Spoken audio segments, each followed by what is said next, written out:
Outsourcing तो ऐसी व्यवस्था है जिसमें मजबूर करता है कि भ्रष्टाचार करो। विभागीय लोग ही संभाल रहे थे तो फिर इतने कर्मियों की बहाल करने की क्या आवश्यकता थी। कहा गया है कि इनके द्वारा भ्रष्टाचार किया जा रहा है, का परिवार कैसे चलेगा। और बहाल करना ही है तो परमानेंट करिए। एम्प्लॉय का भी नुकसान है और सरकार का भी नुकसान है। नमस्कार दोस्तों, कैसे हैं आप लोग। आशा करता हूं बहुत ही अच्छे होंगे। तो इस वीडियो में हम लोग बात करेंगे आउटसोर्सिंग के द्वारा कार्यरत कर्मियों के बारे में। अभी जो है शिक्षा विभाग ने एक आदेश जारी किया, उसमें स्पष्ट कहा कि 31 मार्च को जितने आउटसोर्सिंग के माध्यम से कार्यरत कर्मी हैं उनको हटा दिया जाएगा और जो नियमित रूप से काम कर रहे हैं वहीं उस कार्यभार को संभालेंगे। जैसा कि आप पेपर में आप देख सकते हैं, ये जो है दैनिक भास्कर का पेपर है और इसमें स्पष्ट रूप से लिखा गया है कि शिक्षा विभाग में 7,000 से अधिक आउटसोर्सिंग कर्मियों की सेवा 31 मार्च को समाप्त। विभागीय लोग संभालेंगे सब काम। जब विभागीय लोग ही संभाल रहे थे तो फिर इतने कर्मियों की बहाल करने की क्या आवश्यकता थी। और जब बहाल कर दिए तो फिर हटाने का क्या मतलब है। कहने का मतलब है कि यहाँ पे आप पेपर में आगे पढ़ेंगे, हम पढ़ के बताएंगे। यहाँ लिखा गया है कि इनके द्वारा भ्रष्टाचार किया जा रहा है।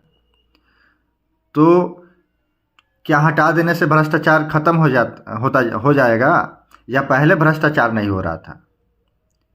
ये तो सवाल बनता है। या तो पहले नहीं हो रहा था या जब आप इसको हटा देंगे इन लोगों को तो भ्रष्टाचार खत्म हो जाएगा।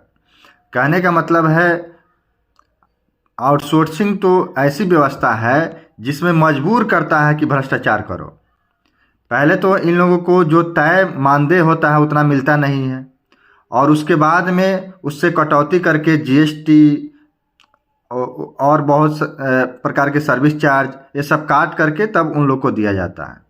जहां अगर 16,000 या 17,000 की व्यवस्था हो, मानदेय तय होती है, वहां पे उनको 11,000 10,000 दी जाती है।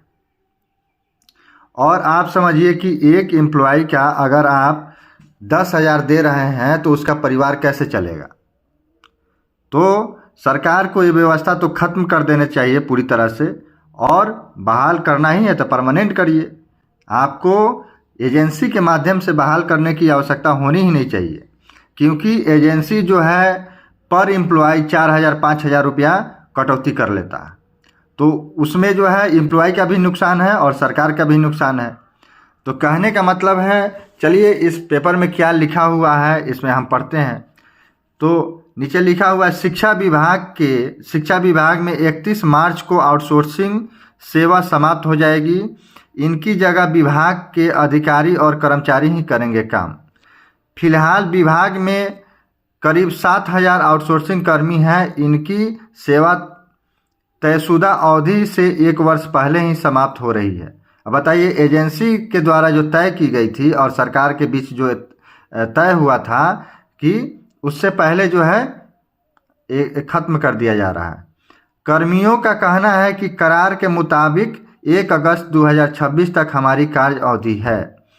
सरकार के द्वारा और एजेंसी के द्वारा जो तय हुआ था 1 अगस्त 2026 तक की कार्य करने का उनका अवधि तय हुआ था, लेकिन 1 वर्ष पहले ही समाप्त की जा रही है।